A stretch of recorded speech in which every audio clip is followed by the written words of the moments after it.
নামাজ আল্লাহ তাআলার কাছে এত প্রিয়, আল্লাহ রাব্বুল আলামিন অন্য অন্য আমল জিবরাইল আলাইহিস সালাতু ওয়াস সালামের মাধ্যমে ওহী আকারে দুনিয়াতে প্রেরণ করছেন, নাজিল করছেন। নামাজ আল্লাহ তাআলার কাছে এত প্রিয়, এত প্রিয়, আল্লাহ রাব্বুল আলামিন প্রিয় হাবিব মুহাম্মদুর রাসূলুল্লাহ সাল্লাল্লাহু আলাইহি ওয়াসাল্লামকে আরশে আজিমে নিয়ে নামাজ রাসূল এবং তার উম্মতকে হাদিয়া উপঢৌকন দিয়েছে। ইসলামী শরীয়তের মূল ভিত্তি কয়টা জিনিসের উপর আপনারা জানেন? পাঁচটা। কয়টা? পাঁচটা। রাহমাতাল লিল আলামিন নবী বলেন, বুনিয়াল ইসলামু আলা খামসিন শাহাদাতি আল্লা ইলাহা ইল্লাল্লাহ ওয়া আন্না মুহাম্মাদান আবদুহু ওয়া রাসূলুহু ওয়া ইকামিস সালাতি ওয়া ইতাইজ যাকাতি ওয়াল হজ্জি ওয়া সাওমি রমাদান। ইসলামী শরীয়তের মূল ভিত্তি পাঁচটি জিনিসের উপর। এক নম্বর কালিমা, ঈমান। দুই নম্বর নামাজ। তিন নম্বর যাকাত। চার নম্বর হজ। পাঁচ নম্বর রমজান মাসের রোজা। আমি আপনাদের সামনে আলোচনা করব নামাজ নিয়ে। কি নিয়ে? নামাজ। নামাজ আল্লাহ তাআলার কাছে খুব পছন্দনীয় একটা আমল। এজন্য আল্লাহ তাআলা তার প্রত্যেকটা সৃষ্টির উপরে কোনো না কোনোভাবে নামাজকে ফরজ করে দিয়েছেন। সুবহানাল্লাহ। হযরত শাহ আব্দুল আজিজ মুহাদ্দিসে দেহলভী রাহমাতুল্লাহি আলাইহি বলেন, সৃষ্টিজীবের নামাজ তার সৃষ্টিগত অনুকূলেই আল্লাহ তাআলা ফরজ করে দিয়েছেন। সুবহানাল্লাহ। যেমন কিছু সৃষ্টির নামাজ আছে, ওই নামাজে শুধু কিয়াম আছে। কি আছে? কিয়াম। যেমন গাছপালা এক পায়ে দাঁড়ায়া রব্বুল আলামিনের তাসবিহ পড়তেছে, এটাই তার নামাজ, এটাই তার নামাজ। আবার কিছু সৃষ্টি আল্লাহ তাআলা বানিয়ে রাখছেন রুকুর অবস্থায়, যেমন চতুষ্পদ জন্তু, গৃহপালিত পশু, গরু, ছাগল, বেড়া, দুম্বা ইত্যাদি ইত্যাদি। কি বলেন? এটাই তার নামাজ। আবার কিছু সৃষ্টি আল্লাহ তাআলা সিজদার হালাতে রাখছেন, যেমন সাপ, বিচ্ছু, কীট পতঙ্গ ইত্যাদি ইত্যাদি। এটাই তার নামাজ। আবার কিছু সৃষ্টি আল্লাহ তাআলা এমনভাবে রাখছেন, তাশাহুদের সুরতে বসায় রাখছেন, যেমন পাহাড়, পর্বতমালা। এটাই তাদের নামাজ।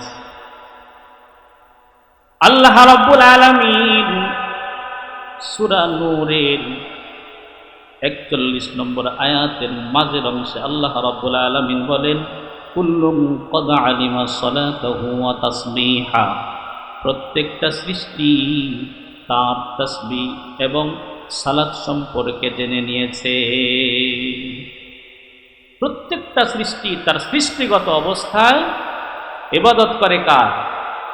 জোরে বলেন, আল্লাহ। নামাজ আল্লাহ তাআলার কাছে এত প্রিয়, আল্লাহ রাব্বুল আলামিন অন্য অন্য আমল জিবরাইল আলাইহিস সালাতু ওয়াস সালামের মাধ্যমে ওহী আকারে দুনিয়াতে প্রেরণ করছেন, নাজিল করছেন। নামাজ আল্লাহ তাআলার কাছে এত প্রিয়, এত প্রিয়, আল্লাহ রাব্বুল আলামিন প্রিয় হাবিব মুহাম্মদুর রাসূলুল্লাহ সাল্লাল্লাহু আলাইহি ওয়াসাল্লামকে আরশে আজিমে নিয়ে নামাজ রাসূল এবং তার উম্মতকে হাদিয়া উপঢৌকন দিয়েছে। নামাজ এত প্রিয় আল্লাহর কাছে, কোন বান্দা যদি নামাজ আদায় করে যত বেশি মালিককে সেজদা দিবে সে তত বেশি মালিকের নিকটবর্তী হয়ে যাবে। এ বাবা, আমার কথা না। সূরা আলাকের 19 নম্বর আয়াতে কারিমায় আল্লাহ রাব্বুল আলামিন বলেন, ওয়াসজুদ ওয়াক্তারিব, তোমরা সেজদা করো আর নিকটবর্তী হও। রাহমাতাল লিল আলামিন নবী বলেন, আকরাবু মা ইয়াকুনুল আবদু মির রাব্বিহি ওয়া হুয়া সাজিদুন, বান্দা সিজদারত অবস্থায় তার রবের সবচেয়ে নিকটবর্তী হয়ে যায়। এখানে সিজদা দ্বারা উদ্দেশ্য হলো নামাজ। কি নামাজ? যদি কোনো বান্দা আল্লাহর নৈকট্য অর্জন করতে চায়, খাঁটি বান্দা হতে চায়, তাহলে তার নামাজের কোনো বিকল্প নাই। নামাজ পড়া দরকার আছে না? ধরে কম। আমি কোরআনের আলোকে নামাজের ফজিলত সম্পর্কে আপনাদেরকে কিছু জানাবো। রাজি আছেন আপনারা? হ্যাঁ, আল্লাহু আকবার। সূরা বাকারার 43 নম্বর আয়াতে কারিমায় আল্লাহ রাব্বুল আলামিন বলেন, ওয়া আকিমুস সালাতা ওয়া আতুজ যাকাতা ওয়ারকাউ মা'আর রাকিঈন।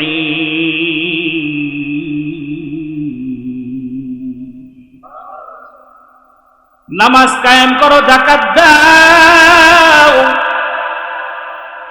আর যারা রুকু করে তাদের সাথে রুকু করো, অর্থাৎ রুকুকারীদের সাথে রুকু করো, অর্থাৎ জামাতের সাথে নামাজ পড়ো। নামাজের কথা কে বলছেন? আল্লাহ রাব্বুল আলামিন বলছেন। আচ্ছা, নামাজ কয় ওয়াক্ত? ধরে কন।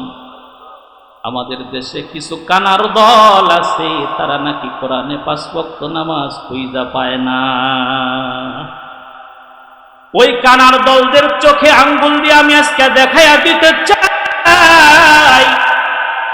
সূরা হুদের 114 নম্বর আয়াতে কারিমায় আল্লাহ রাব্বুল আলামিন বলেন, ওয়া আকিমিস সালাতা তারাফাইন নাহার ওয়া যুলাফাম মিনাল লাইল ইন্নাল হাসানাতি ইউযহিবনাস সাইয়্যাত যালিকা যিকরা লিয-যাকিরিন। নামাজ কায়েম করো, তরফাইন নাহার, দিনের 2 অংশে। দিনের প্রথম অংশে হলো ফজর, কোন নামাজ? ফজর। আর দিনের শেষ অংশে হলো আসর, কোন নামাজ? আসর। ওয়া যুলাফাম মিনাল লাইল, রাতের প্রথম অংশে। রাতের প্রথম অংশের নামাজ হলো মাগরিব আর ঈশা। কে বলেন ঠিক কিনা? এখনো বাকি রয়ে গেছে কয় ওয়াক্ত? 1 ওয়াক্ত। পাইলাম 4 ওয়াক্ত। আল্লাহ রাব্বুল আলামিন সূরা বানী ইসরাঈলের 78 নম্বর আয়াতে কারিমার শুরুর অংশে বলেন, আকিমিস সালাতা লিদুলুকিস শামস, সূর্য ডলে যাওয়ার পর তোমরা নামাজ কায়েম করো। অর্থাৎ সূর্য ডলে যাওয়ার পর আমরা যে নামাজ পড়ি সেটা কোন নামাজ? জোহরের নামাজ। কোন নামাজ? জোহরের নামাজ। তাহলে নামাজ কয় ওয়াক্ত পাইলাম? জোরে কান। কিন্তু কানার দল মারফতের সম্রাট কোরআনে নাকি নামাজই খুঁজা পায় না। আসলে তো কানার দল কোরআনই পড়তে পারে না। কি বলেন ঠিক কিনা? ফজর পাইলাম, জোহর পাইলাম, আসর পাইলাম, মাগরিব পাইলাম, ঈশার নামাজ পাইলাম। নামাজ পাইলাম 5 ওয়াক্ত। পড়তে হবে কয় ওয়াক্ত? জোরে কান। 5 ওয়াক্ত নামাজ যারা পড়ে তারা হলো মুমিন। তারা কি? মুমিন। সূরা বাকারার 3 নম্বর আয়াতে কারিমায় আল্লাহ রাব্বুল আলামিন বলেন, আল্লাযীনা ইউমিনুনা বিল গায়ব ওয়া ইউকিমুনাস সালাহ ওয়া মিম্মা রাযাকনাহুম ইউনফিকুন।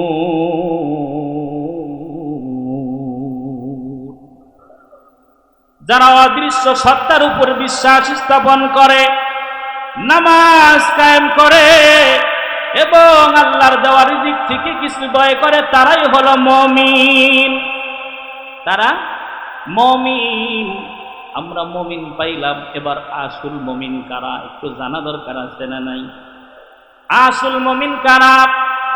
আল্লাহ রাব্বুল আলামিন সূরা আনফালের 3-4 নম্বর আয়াতের কারিমায় আল্লাহ রাব্বুল আলামিন বলেন, আল্লাযীনা ইউকিমুনাস সালাতা ওয়া মিম্মা রাযাকনাহুম ইউনফিকুন উলাইকা হুমুল মুমিনুনা হাক্কান লাহুম দারাজাতুন ইনদা রাব্বিহিম ওয়া মাগফিরাতুন ওয়া রিজকুন কারীম।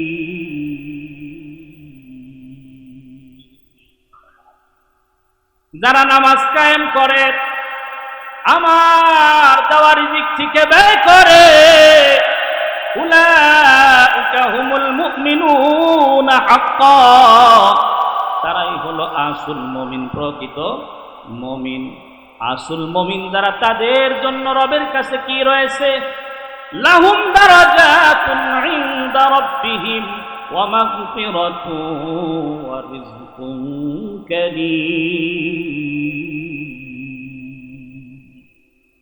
আসল মুমিন যারা, তাদের জন্য রবের কাছে রয়েছে ক্ষমা ও সম্মানজনক রিজিক। রবের কাছে ক্ষমাও পাবে, সম্মানজনক রিজিকও পাবে। যারা নামাজ কায়েম করবে, আল্লাহর দেওয়া রিজিক থেকে ব্যয় করবে, তারাই আসল মুমিন। তারাই কি আসল মুমিন। এবার আসেন, যারা নামাজ কায়েম করবে, নামাজ পড়বে, আল্লাহ রাব্বুল আলামিন নামাজের বদৌলতে তাদেরকে অশ্লীল এবং খারাপ কাজ থেকে বাঁচিয়ে রাখবে। সূরা আনকাবুতের ৪৫ নম্বর আয়াতে কারিমায় আল্লাহ রাব্বুল আলামিন বলেন, ইন্নাস সালাতা তানহা আনিল ফাহশাই ওয়াল মুনকার ওয়া লাযিকরুল্লাহি আকবার ওয়াল্লাহু ইয়া'লামু মা তাসনাউন।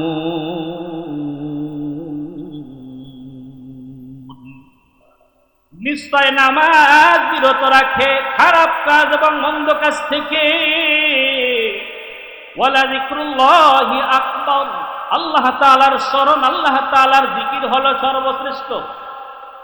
আল্লাহু ইয়া'লামু মা তাসনাউন, তোমরা যা কিছু করো সে সম্পর্কে কে জানে? আমরা যা করি তা জানেন কে? আরো জনে কোন? আমাদের দেশে কিছু কানার দল আছে, তারা বলে নামাজ পড়লে জান্নাত দিবে আল্লাহ। কোরআন হাদিসের কোথাও বলে তারা পায় নাই। এরকম কথা কিছু কানার দল বলে।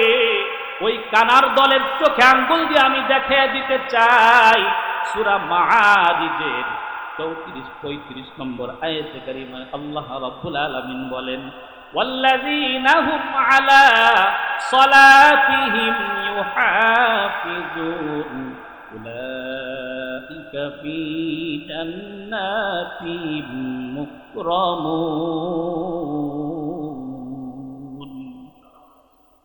আল্লাহ রাব্বুল আলামিন বলেন, যারা নামাজে যত্নবান হবে, যারা নামাজ আদায় করবে, আল্লাহ রাব্বুল আলামিন তাদেরকে জান্নাত দিয়ে সম্মানিত করবেন। আল্লাহ রাব্বুল আলামিন কি দিবেন ধরে বলেন? আর এই কানার দল নাকি কোরআন হাদিসের কোথাও পায় না, নামাজ পড়লে জান্নাতে যাবে। কোন জান্নাত দিবে আল্লাহ রাব্বুল আলামিন? ওই জান্নাতের ঠিকানা পর্যন্ত আল্লাহ রাব্বুল আলামিন বলে দিয়েছেন। আপনাদেরকে বলে দিই, আপনারা শুনুন। সূরা মুমিনুনের ৯, ১০, ১১ নম্বর আয়াতে কারিমায় আল্লাহ রাব্বুল আলামিন বলেন, ওয়াল্লাযীনা হুম আলা সালাওয়াতিহিম ইউহাফিজুন উলাইকা হুমুল ওয়ারিসুন الذين يرثون الفردوس هم فيها خالدون। যারা নিজেদের নামাজ যত্নবান হবে, যারা নামাজ কায়েম করবে, উলাইকা হুমুল ওয়ারিসুন, তারা অধিকারী হবে, আল্লাযীনা ইয়ারিসুনাল ফিরদাউসা হুম ফিহা খালিদুন। কিসের অধিকারী হবে? আল্লাহ রাব্বুল আলামিন বলেন তারা জান্নাতুল ফিরদাউসের অধিকারী হবে। আল্লাহ তাআলাকে প্রশ্ন করলাম, আল্লাহ তারা জান্নাতুল ফিরদাউসে কতদিন থাকবে? আল্লাহ রাব্বুল আলামিন বলেন হুম ফিহা খালিদুন, তারা জান্নাতুল ফিরদাউসের ভিতরে চিরকাল থাকবে। নামাজ পড়লে আল্লাহ জান্নাত দিবেন, জোরে কন। কিন্তু কানার দল বলে নামাজ পড়লে জান্নাত দিবে না। আসলে তো কানার দল কোনো কিছু খুঁজতেই পায় না, কি বলেন ঠিক কিনা? কোন জান্নাত আল্লাহ দিবে সে জান্নাতের কথাও তো আল্লাহ বলছেন, কি বলেন ঠিক কিনা? নামাজি যারা তাদেরকে জান্নাতুল ফিরদাউস আল্লাহ তাআলা দান করবেন। সুবহানাল্লাহ, কন আল্লাহু আকবার। এরকম আরো অনেক আয়াত আছে, সব বলার সময় আমার নাই। এবার কোরআনের আলোকে নবী রাসূলদের নামাজ সম্পর্কে আমরা একটু জানি। রাজি আছেন? আল্লাহ রাব্বুল আলামিন ইসমাঈল আলাইহিস সালাতু ওয়াস সালাম সম্পর্কে বলেন, প্রত্যেকটা নবী রাসূল নামাজের অনুসারী ছিলেন, নিজেরাও নামাজ পড়ছেন এবং তাদের পরিবার পরিজনকেও নামাজের তাগিদ করেছেন, নামাজের নির্দেশ দিয়েছেন।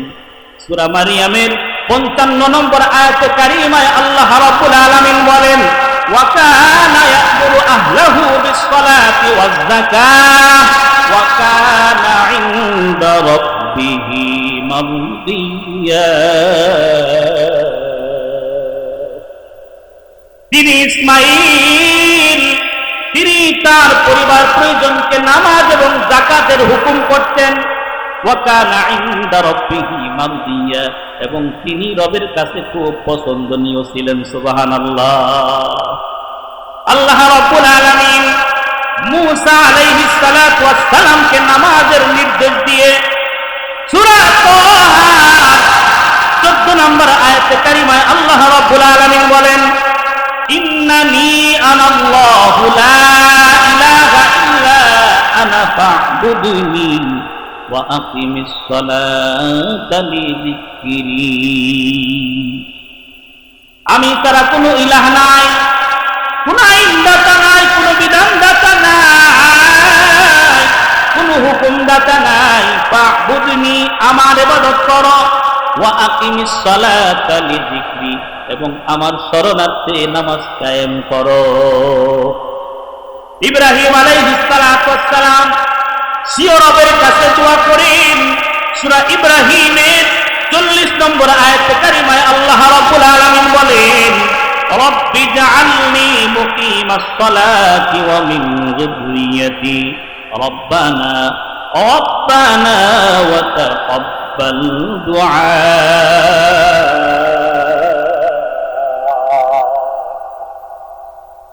ইব্রাহিম আলাইহিস সালাতু ওয়াস সালাম রবের কাছে দোয়া করে, হে রব, আমাকে নামাজ কায়েমকারী করুন এবং আমার সন্তানদেরকেও নামাজ কায়েমকারী করুন। হে আমাদের রব, আমাদের দোয়া কবুল করুন। আল্লাহ রাব্বুল আলামিন তার প্রিয় হাবিব রাহমাতাল লিল আলামিনকে নামাজের নির্দেশ দেন। সূরা তাহা 132 নম্বর আয়াতে কারিমায় আল্লাহ রাব্বুল আলামিন বলেন, ওয়া'মুর আহলাকা বিস-সালাতি ওয়াসতাবির আলাইহা লা নাসআলুকা রিজকা নাহনু নারযুকুকা ওয়াল আকিবাতু লিত-তাকওয়া।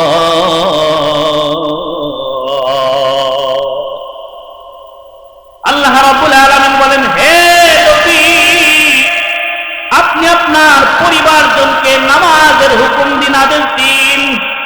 ওয়াসতাবির আলাইহা, এবং এর উপর আপনি, আপনার কাছে আমি রিজিক চাই না।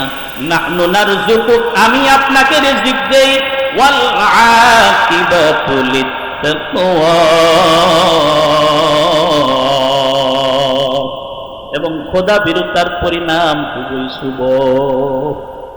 যারা আল্লাহকে ভয় করে মুত্তাকি, আল্লাহ নিষ্কৃতির পথ বের করে দেন, মুক্তির পথ বের করে দেন এবং তাদের রিজিকের ব্যবস্থা করে দেন।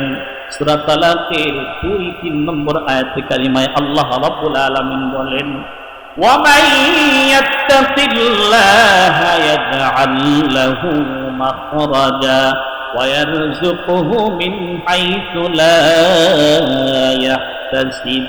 যারা খোদাবীর আল্লাহকে ভয় করে, আল্লাহ রাব্বুল আলামিন তাদের জন্য নিষ্কৃতির পথ, মুক্তির পথ বের করে দেন এবং এমন জায়গা থেকে তাদের রিজিকের ব্যবস্থা করে দেন তারা নিজেরাও টের পায় না।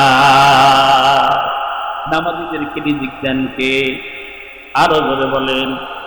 আল্লাহ রাব্বুল আলামিন এমন জায়গা থেকে রিজিক দিবে তারা নিজেরাও টের পাবে না।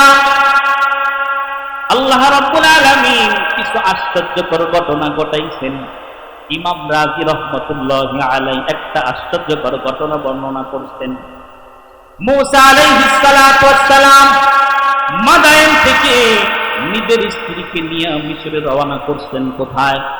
মিশরে রওনা করছেন। স্ত্রী ছিল অন্তঃসত্ত্বা, গর্ভে সন্তান ছিল। সফররত অবস্থায় স্ত্রীর প্রসব বেদনা শুরু হয়ে যায়। কোথায় পাবে আগুন, কোথায় পাবে পানি, কোথায় পাবে খাদ্য সামগ্রী? কোথাও কোনো কিছু নাই। আগুন আনতে গিয়ে মূসা আলাইহিস সালাতু ওয়াস সালাম নবুয়ত লাভ করলেন। আল্লাহু আকবার। এবার খাবার সামগ্রী কোথায় পাবেন? বড় টেনশন করতেছেন, কারণ প্রসূতির জন্য খাবারের ব্যবস্থা করতে হবে। কোথাও খাবার নাই। আল্লাহ রাব্বুল আলামিন মূসা আলাইহিস সালাতু ওয়াস সালামকে বললেন, মূসা তোমার হাতের লাঠি দ্বারা পাথরের ভিতরে আঘাত করো। মূসা আলাইহিস সালাতু ওয়াস সালাম পাথরে আঘাত করলেন, পাথরটা ভেঙে গেল। ওই পাথরের ভিতর থেকে আরেকটা পাথর বের হলো। আবার আল্লাহ রাব্বুল আলামিন বললেন, ওই পাথরের ভিতরে আবার আঘাত করো। আঘাত করলেন, দ্বিতীয় পাথর ভেঙে গেল, তৃতীয় আরেকটা পাথর বের হয়ে এলো। তৃতীয় পাথরে আবার আঘাত করার কথা বললেন। তৃতীয় পাথরে যখন আঘাত করলেন, আঘাত করার সাথে সাথে তৃতীয় পাথরটা একবারে ভেঙে চূর্ণ বিচূর্ণ হয়ে গেল। 3 নাম্বার পাথরের ভিতর থেকে একটা ছোট পোকা বের হইল। পোকা, ওই ছোট্ট পোকা মুখের ভিতরে খাবার। মূসা আলাইহিস সালাতু ওয়াস সালাম আশ্চর্য হয়ে গেলেন, হায় হায়, একটা না, দুইটা না, 3টা পাথরের ভিতরে একটা ছোট পোকা। এই পোকার মুখে আল্লাহ তাআলা খাবার রাখছেন। আমি তো এখনো আকাশের নিচে জমিনের উপরে আছি, এখানে তো সব কিছুর ব্যবস্থা আছে। আমার মালিক তো এখান থেকে খাবার আমাকে খাওয়াইতে পারে। মূসা আলাইহিস সালাতু ওয়াস সালাম আশ্চর্য হয়ে গেলেন। আল্লাহ রাব্বুল আলামিন মূসা আলাইহিস সালাতু ওয়াস সালামকে পোকার ভাষা বুঝার এবং শোনার শক্তি প্রদান করলেন। পোকার জবান খুলে দিলেন। পোকা এবার ডেকে ডেকে বলতেছে, সুবহানা মান ইয়ারানি ওয়া ইয়াসমাউ কালামি ওয়া ইয়ারযুকুনি ওয়া ইয়ারিফু মাকানি ওয়া ইয়াযকুরুনি ওয়া লা ইয়ানসানি। পোকা ডেকে ডেকে বলে, পবিত্র মহিমাময় ওই সত্তা, তিনি আমাকে দেখেন, আমার কথাগুলি শুনেন, আমাকে রিজিক দেন, আমার অবস্থান সম্পর্কে জানেন, আমাকে সবসময় স্মরণ করেন, আমাকে ভুলে না। খাবার দেয়কে? আরো জোরে বলেন। যদি মুত্তাকি পরহেজগার খোদাবীর হইতে পারি, আল্লাহ রাব্বুল আলামিন নিষ্কৃতির পথ তো বের করে দিবেই দিবে, এমন জায়গা থেকে খাবারের ব্যবস্থা করে দিবে, নিজেরাও টের পাওয়া যাবে না। নামাজ, নবীদের কাছে নামাজের কেমন গুরুত্ব ছিল। আম্মা জান আয়েশা সিদ্দিকা রাদিয়াল্লাহু তাআলা আনহা বলেন, নবীজি অন্যান্য পুরুষদের মতো আমাদের সাথে আনন্দ উল্লাস করতেন, আমাদের ঘরের কাজেও তিনি শরীক হইতেন।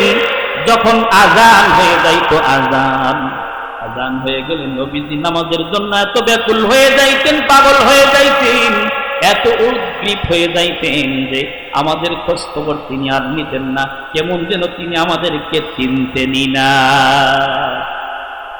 আমাদের মুয়াজ্জিন সাহেব যখন আযান দেয় তখন আমাদের ব্যস্ততা শুরু হয়ে যায়, কি বলেন ঠিক কিনা? আযান শোনার সাথে সাথে, এখন তো শীতের দিন আসছে, লেপ আর কম্বল ভালো করে মাথার উপর দিয়া ঘুমায়, কি বলেন ঠিক না? আযান শুনে কেমনি থাকো বিছানা,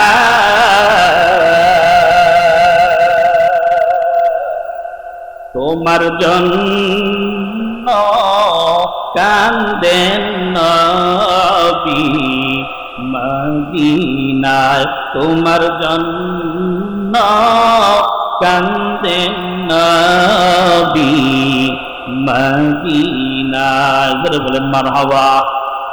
আযান শুনে আমরা ঘুমাইয়া যাই, কি বলেন ঠিক না? আম্মা জান আয়েশা রাদিয়াল্লাহু তাআলা আনহা বলেন, নবীজি জীবনের শেষ মুহূর্তে, অন্তিম মুহূর্তে মুখ নাড়িয়ে নাড়িয়ে কি যেন বলতেছিলেন।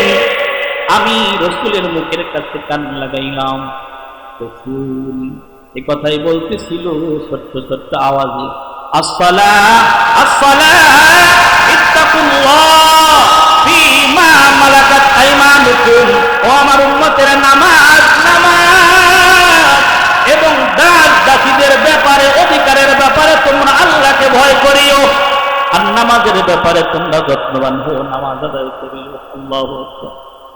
নবীজি শেষ কথায় তাই বলছেন, আমার নবীজির জীবনের আগে পরের সব গুনাহ মাফ। তারপরে নবীজি সারা রাত দাঁড়ায়া দাঁড়ায়া নামাজ আদায় করছেন। আম্মা জান আয়েশা রাদিয়াল্লাহু তাআলা আনহা বলেন, নবীজির পা মুবারক ফুলে যাইতে, পেটে পানি ঝরছে, নবীজি নামাজ ছাড়ে না।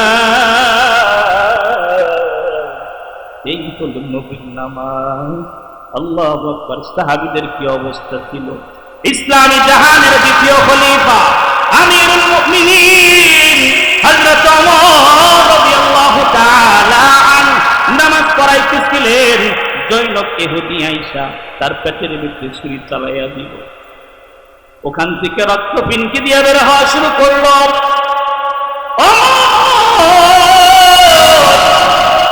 আব্দুর রহমান বিন আউফ রাদিয়াল্লাহু তাআলা আনহুকে হাত করে সেখান থেকে চড়ায়া নিজের নামাজের মুসল্লায় দাঁড় করাইয়া দিলেন। ওমর রাদিয়াল্লাহু তাআলা আনহু এটাই বুঝাইলেন, আমার ফিকিরের আগে তোমরা নামাজের ফিকির করো। ওমর রাদিয়াল্লাহু তাআলা আনহু বেহুশ হয়ে গেলেন।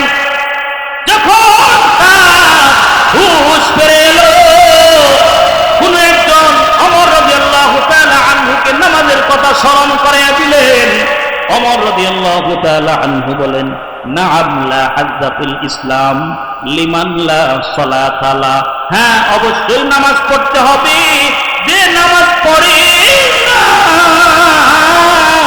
ইসলামে তার কোনো অংশ নাই। ইসলামে তার কোনো অংশ নাই। যে নামাজ পড়ে না ইসলামে তার কোনো কি নাই? ধরে বলেন কি নাই? অংশ নাই। তাহলে নামাজ পড়া দরকার আছে না নাই? সাহাবীদের নামাজ, সাহাবায়ে কেরামের সামনে আল্লাহ রাব্বুল আলামিন সূরা ফাতিহার 16 নম্বর আয়াতে কারিমায় আল্লাহ রাব্বুল আলামিন বলেন, তাতাজাফা জুনুবুহুম আনিল মাদাজি'i ইয়াদউনা রাব্বাহুম খাওফান ওয়া তামাআ ওয়া মিম্মা রাযাকনাহুম ইউনফিকুন। আল্লাহু আকবার। সাহাবীদের পার্শ্বদেশ অর্থাৎ তাদের শরীর বিছানা থেকে আলাদা থাকত, তারা তাদের রবকে ভয় এবং আশায় ডাকত, এবং তাদেরকে যে রিজিক দেওয়া হয়েছে তা থেকে তারা আল্লাহর রাস্তায় ব্যয় করত। অর্থাৎ সাহাবায়ে কেরাম সারা রাত দাঁড়াইয়া দাঁড়াইয়া নামাজ পড়ছে। ইমাম আবু হানিফা রাহমাতুল্লাহি আলাইহি রাত্রিবেলায় 2 রাকাত নফল নামাজ আদায় করতেন আর সারা রাত কেঁদে কেঁদে কাটিয়ে দিতেন। নামাজের ভিতরে সূরা ইয়াসিন 59 নম্বর আয়াতে কালিমা তেলাওয়াত করছেন আর কান্না করছেন। আল্লাহ রাব্বুল আলামিন সূরা ইয়াসিনের 59 নম্বর আয়াতে কারিমায় বলেন, ওয়ামতাজুল ইয়াওমা আইয়ুহাল মুজরিমুন।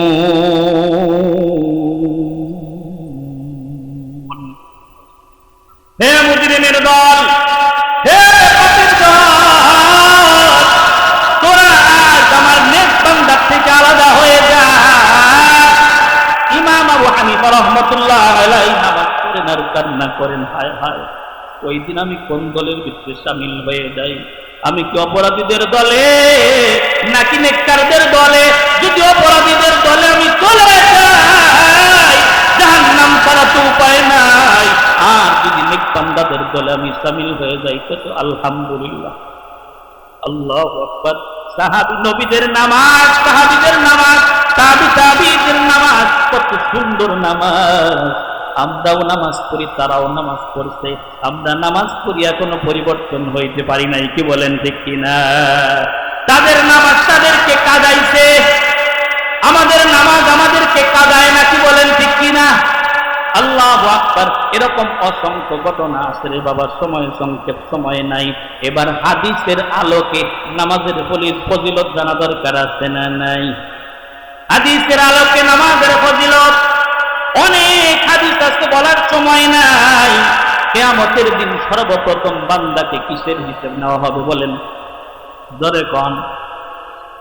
বিশ্বনবী রাহমাতাল লিল আলামিন বলেন, আউয়ালু মা ইউহাসাবু বিহিল আবদু ইয়াউমাল কিয়ামাতিস সালাহ, ফা ইন সালুহাত সালুহা সাইরু আমালি ওয়া ইন ফাসাদাত ফাসাদা সাইরু আমালি। কিয়ামতের দিন সর্বপ্রথম বান্দাকে নামাজ সম্পর্কে জিজ্ঞাসা করা হবে। যার নামাজ সঠিক থাকবে তার অন্য অন্য আমলও সঠিক বলে গণ্য হবে। যার নামাজে গরমিল হবে তার অন্য অন্য আমলের ভিতরে গরমিল হবে। তার অর্থাৎ নামাজ ঠিক তো তার সব আমল ঠিক, নামাজ ঠিক নাই তো তার সব ব্যাঠিক, কি বলেন ঠিক কিনা? নামাজ হলো ধর্মের খুঁটি। নামাজ কি? নামাজ ধর্মের খুঁটি। রাহমাতাল লিল আলামিন নবী বলেন, আসসালাতু ইমাদুদ্দিন, মান আকামাহা ফাকাদ আকামাদ্দিন ওয়া মান হাদামাহা ফাকাদ হাদামাদ্দিন। নামাজ হলো ধর্মের খুঁটি।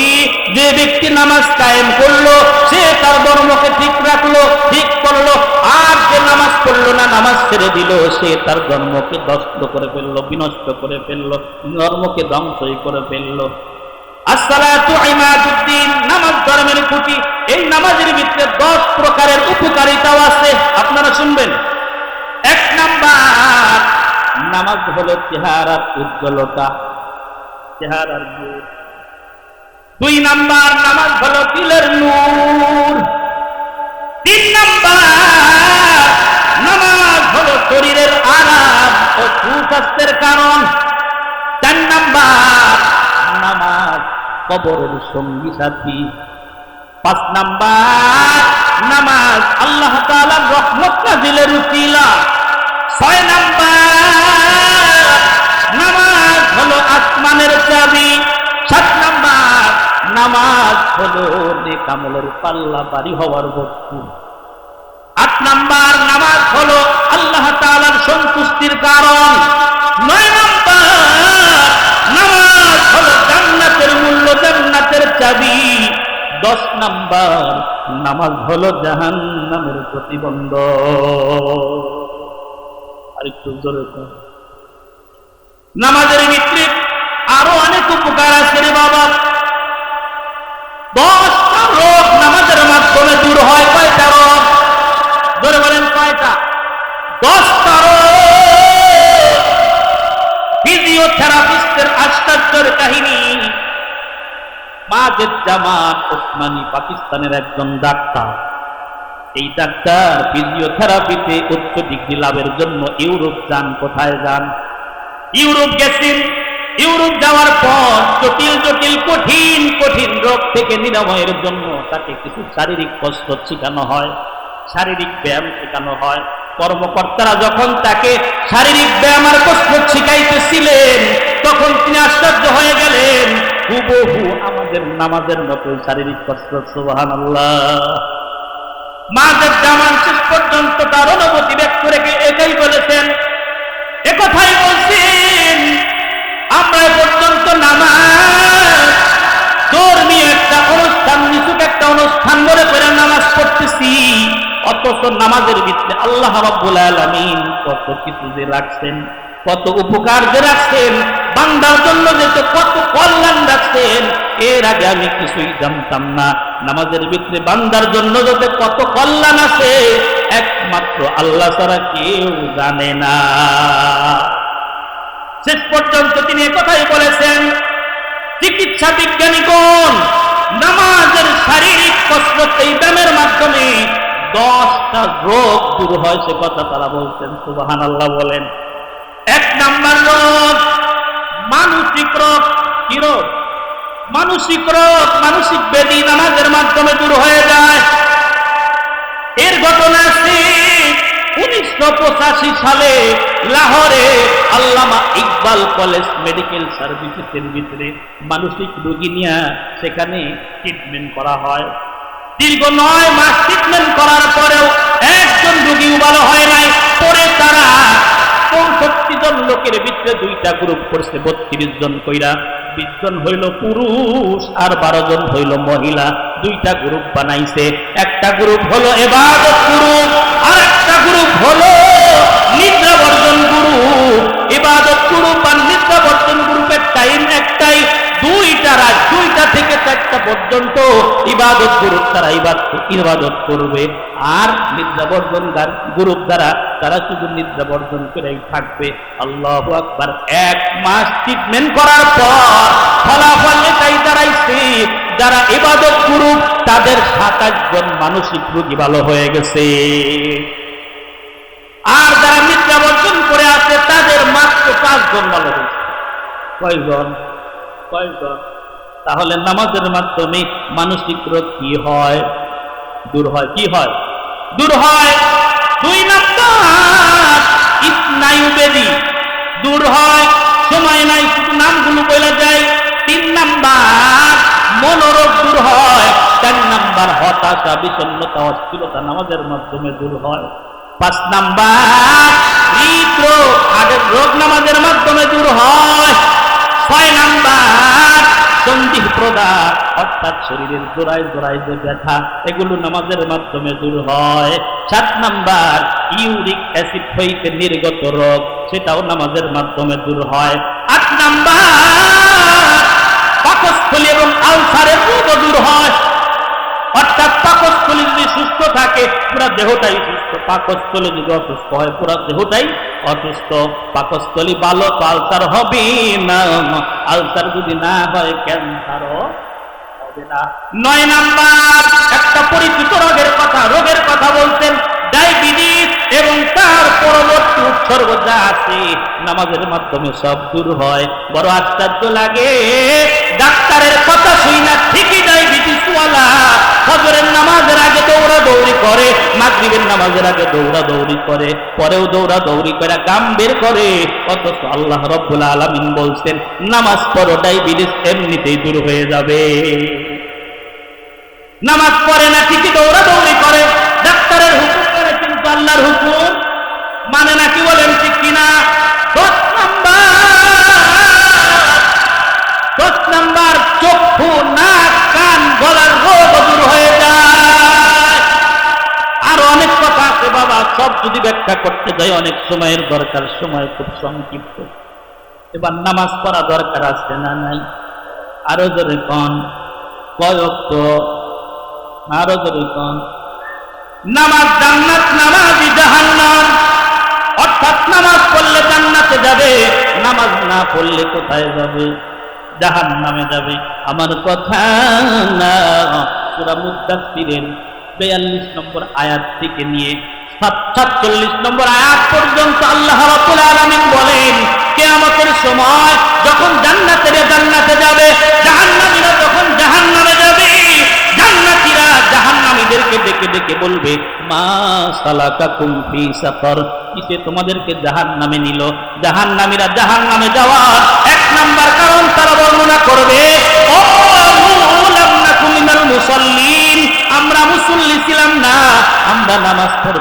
এজন্য জাহান্নামী হয়ে গেছি।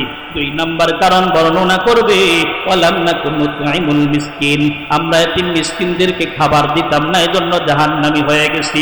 3 নাম্বার জাহান্নামে যাওয়ার কারণ বর্ণনা করবে, ওয়া কুন্না নাখুদু মাআল খাইদিন, আমরা সমালোচকদের সাথে সমালোচনা করতাম, গীবত শিকায়ত করতাম। 4 নাম্বার জাহান্নামে যাওয়ার কারণ বর্ণনা করবে, ওয়া কুন্না নুকাযযিবু বিয়াউমিদ্দিন, আমরা কিয়ামত দিবসকে অস্বীকার করতাম, এজন্য জাহান্নামী হয়ে গেছি। হাত্তা আতানাল ইয়াকিন, অবশেষে আমাদের মৃত্যু এসে গেছে। তাহলে নামাজি জান্নাত, নামাজি জাহান্নাম, কি বলেন ঠিক কিনা? এবার আসেন, নামাজ যারা পরিত্যাগ করে, নামাজ যারা বর্জন করে, নামাজ যারা পড়ে না, বেনামাজিদের কয়েক প্রকার শাস্তির কথা আপনাদেরকে একটু শোনায়া দেয়, শুনবেন। বেনামাজি যারা হবে দুনিয়াতে তাদেরকে 5 প্রকারের শাস্তি দেওয়া হবে। কয় প্রকারের শাস্তি? 1 নাম্বার, বেনামাজির জীবনে কোনো বরকত হবে না, সবসময় বেবরকতি দেখা দিবে। 2 নাম্বার, বেনামাজির চেহারা থেকে নেককারের নূর, নেককারদের নূর দূর করে দেওয়া হবে। 3 নাম্বার, বেনামাজির নেক আমলের কোনো বদলা দেওয়া হবে না। 4 নাম্বার, বেনামাজির কোনো দোয়া আল্লাহ তাআলা কবুল করবে না।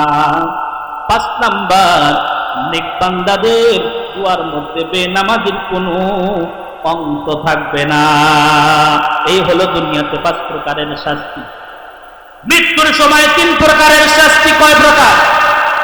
1 নাম্বার, বেনামাজি বেইজ্জতি দিল্লতির সাথে মৃত্যুবরণ করবে। 2 নাম্বার, বেনামাজি ক্ষুধার্ত অবস্থায় মারা যাবে। 3 নাম্বার, বেনামাজি পিপাসিত অবস্থায় মারা যাবে। এমন পিপাসা লাগবে গো, সারা সমুদ্রের পানিও যদি তাকে পান করানো হয় তবু তার তৃষ্ণা নিবারণ হবে না। এই হলো মৃত্যুর সময় 3 প্রকারের শাস্তি। কবরে 3 প্রকারের শাস্তি। কয় প্রকার? কবরে 3 প্রকারের শাস্তি। 1 নাম্বার, বেনামাজির কবরকে সংকীর্ণ করে দেওয়া হবে। এত সংকীর্ণ করে দেওয়া হবে, বেনামাজির বুকের 1 পাজরের হাড় আর 1 পাজরের হাড়ের মধ্যে ঢুকে যাবে। 2 নাম্বার, বেনামাজির শাস্তি, কবরে জাহান্নামের আগুন জ্বালিয়ে দেওয়া হবে। এমন আগুন, কালো ভয়ঙ্কর অন্ধকার। ওরে বাবা, দুনিয়ার আগুন যেখানে লাগি সেখানেই পড়ে জাহান্নামের আগুন শরীরের কোথাও লাগার সাথে সাথে কলিজা পুরে ছাই ছাই হয়ে যাবে। 3 নাম্বার, বেনামাজির শাস্তি, কবরে একটা সাপ যুক্ত করে দেওয়া হবে। সাপটা কত বড় লম্বা হবে? 1 দিনের চলার পথের সমান সাপটা লম্বা হবে। অর্থাৎ একজন ব্যক্তি সারা দিন চলতে পারলে, হাঁটতে পারলে যে পরিমাণ চলতে পারে ওই পরিমাণ সাপটা লম্বা হবে। সাপের চোখগুলো হবে আগুনের মতো লাল, আর নখগুলো হবে লোহার। সাপের আওয়াজ হবে বজ্রের মতো আওয়াজ। এই সাপ বেনামাজি না ফরমানের কবরে যুক্ত হয়ে ডাক দিয়ে বলবে, ও বেনামাজি না ফরমান, আল্লাহ রাব্বুল আলামিন তোর জন্য আমাকে নিযুক্ত করে দিয়েছে, তোকে আমি কামড়াইতেই থাকবো। আরে বাবা, একবার কামড় দিলে মুর্দা 70 হাত মাটির নিচে চলে যাবে। সাপ বলতে থাকবে, রে নাফরমান, ফজরের নামাজ পড়স নাই, এজন্য আমি তোকে জোহর পর্যন্ত কামড়াইতে থাকবো। জোহরের নামাজ পড়স নাই, এই জন্য তোকে আমি আসর পর্যন্ত কামড়াইতে থাকবো। আসরের নামাজ পড়স না, মাগরিব পর্যন্ত আমি তোরে কামড়াইতে থাকবো। মাগরিবের নামাজ পড়ব না, এই জন্য আমি ঈশা পর্যন্ত কামড়াইতে থাকবো। ঈশার নামাজ তুমি পড়ো না, এই জন্য আমি ফজর পর্যন্ত তোকে কামড়াইতে থাকবো, কিয়ামত পর্যন্ত তোকে কামড়াইতে থাকবো। আল্লাহ রাব্বুল আলামিন আমাকে তোর জন্যই নিযুক্ত করে দিয়েছে। এই হলো বেনামাজির কবরে 3 প্রকারের শাস্তি। কবর থেকে বের হওয়ার পর 3 প্রকারের শাস্তি। 1 নাম্বার, বেনামাজির হিসাব কঠিন ভাবে নেওয়া হবে। 2 নাম্বার, আল্লাহু আকবার, 2 নাম্বার, বেনামাজির উপর আল্লাহ তাআলা রাগান্বিত থাকবেন। 3 নাম্বার, বেনামাজিকে জাহান্নামে দাখিল করে দেওয়া হবে। অন্য বর্ণনায় আরো কথা আসছে, বেনামাজির কবরে কিয়ামতের দিন তার কপালে 3টা লাইন লেখা থাকবে। কয়টা লাইন? 3টা লাইন লেখা থাকবে, ওহে নাফরমান, তুই আল্লাহ তাআলার হক নষ্ট করছস। 2য় লাইনে লেখা থাকবে, আল্লাহ তাআলার গোস্তায় পতিত ব্যক্তি। 3য় লাইনে লেখা থাকবে, দুনিয়াতে তুই যেভাবে আল্লাহ তাআলার হক নষ্ট করছিস, আজ কিয়ামতের দিন তুই আল্লাহ তাআলার রহমত হইতে নিরাশ হয়ে যা। মাদ্রাসার তালেবা ছাত্রদেরকে এবং আম ছাত্র জনতাকে, কলেজ ইউনিভার্সিটির ছাত্রদেরকে অকাতরে গুলি করছে, এটাই কি তার তাহাজ্জুদ? আল্লাহু আকবার। শেখ হাসিনার আমলেও আমরা নামাজ কায়েমের ব্যাপারে কোনো আইন পাই নাই, কি বলেন ঠিক কিনা? এর আগে ফখরুদ্দিন সাহেব ছিল তত্ত্বাবধায়ক সরকার, তার সময় অনেক আইন আমরা দেখছি, রাত 10টার পরে জোড়া জোড়া বের হওয়া যাবে না, কি বলেন ঠিক কিনা? কিন্তু ওই বেটাও নামাজের ব্যাপারে কোনো আইন পাস করে নাই। এখন আমাদের একজন অন্তর্বর্তীকালীন সরকার আমাদের কাছে এখন আছে, কি বলেন? আছে। তার কাছে আমরা কিছু দাবি করতে পারি?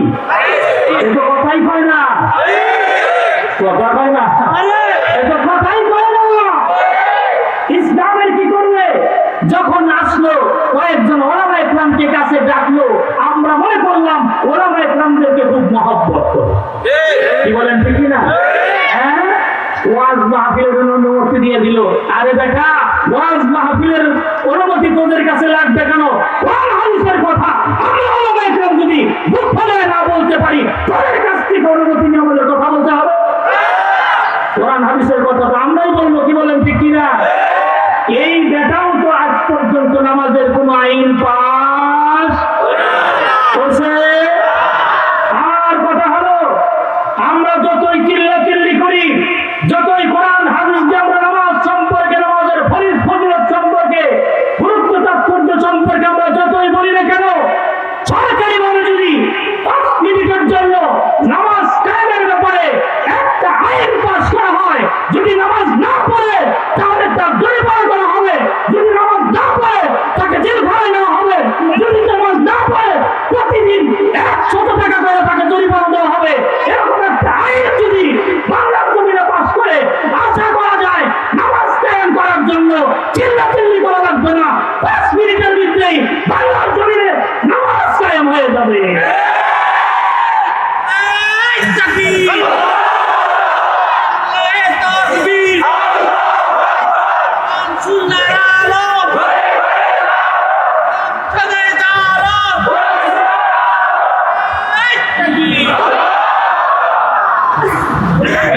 এখন আমরা অনেক শাসন দেখছি, বাংলার জমিন কখনো সোনার বাংলা হয়েছে, কখনো স্বপ্নের বাংলা হয়েছে, কখনো ডিজিটাল বাংলা হয়েছে, কখনো স্মার্ট বাংলা হয়েছে। স্মার্ট বাংলা করার পরে বাংলায় থাকতে পারে নাই। এখন আমরা বাংলার জমিনে কোরআন সুন্নাহর শাসন দেখতে চাই, কি বলেন ঠিক কিনা? আপনারা একমত? একমত? ওলামা ইকরাম যদি বাংলার জমিনে শাসক হয়, ইসলামী শাসক যদি বাংলার জমিনে আসে, তাদের কাছে আমাদের আর দাবি করা লাগবে না, তারা সর্বপ্রথম আইসা নামাজের আইন কায়েম করবে, কি বলে? এই জন্য ইসলামী সরকার দরকার আছে না নাই? আমরা আমাদের এই ছোট মাহফিল থেকে আমরা আমাদের দাবি আমরা জানাইলাম, বাকিটা তারা যা করার তাই করবে, কারণ ওই পর্যন্ত যাওয়ার ক্ষমতা আমাদের নাই। কি বলেন ঠিক কিনা? কারণ ওই পর্যন্ত না যাওয়ার একটা আমাদের এখানে ভুলও আছে। আমি ভুল বলি না, কারণ বড় পর্যন্ত ভুল হইতে পারে না, কারণ আমরা আজ পর্যন্ত ঐক্যবদ্ধ হইতে পারি নাই। কি বলেন ঠিক কিনা? যে যেই দলের নেতা হয়ে গেছি আমরা মনে করতেছি আমি বড় কিছু হয়ে গেছি, আমি সবকিছু কায়েম করে ফেলবো। কি বলেন ঠিক কিনা? সবাই মিলে যদি এক হইতে পারি, হাতে 5টা আঙ্গুল আছে, ঠিক না? একটা আঙ্গুল 2টা আঙ্গুল না থাকলে হাতটাই কেমন যেন দুর্বল দুর্বল মনে হয়। 5টায় যদি থাকে যে কোনো কাজ করা সহজ হয়, খাবার খাওয়াও সহজ হয়, যে কোনো ধরাও সহজ হয়, চোরকেও ধরা যায়, সন্ত্রাসকেও ধরা যায়, চারাবাসকেও ধরা যায়। অতএব আমার দাবি হলো, আমি ছোট মানুষ, এটাই দাবি জানাবো মুরব্বীদেরকে, সবাই যদি এক হইতে পারি আল্লাহর জন্য, কোরআনের জন্য, বাংলার জমিনে দিন কায়েমের জন্য, যদি আমরা এক হইতে পারি বাংলার জমিনে অন্য কোনো শাসক থাকতে পারবে না, সব সময় ওলামায়ে কেরামই থাকবে। কি বলেন ঠিক কিনা? কোরআন সুন্নাহর শাসন দরকার আছে না নাই? কোরআন সুন্নাহর শাসন থাকলে আমাদের আর কোনো ভয় থাকবে না। একজনও বেনামাজি তখন খুঁজে পাওয়া যাবে না। কি বলেন ঠিক কিনা? বেনামাজি যারা আছে তারা তো কি কয়, কি বলেন ঠিক কিনা? যাই হোক, নামাজ সম্পর্কে অনেক আলোচনা করছি। আল্লাহ রাব্বুল আলামিন আমাদের সকলকে 5 ওয়াক্ত নামাজ যথাসময়ে গুরুত্ব সহকারে নামাজ আদায় করার তৌফিক দান করুন। সকলে বলি আমিন। বিসমিল্লাহির রহমানির রহিম। আসসালামু আলাইকুম ওয়া রাহমাতুল্লাহি ওয়া বারাকাতুহু।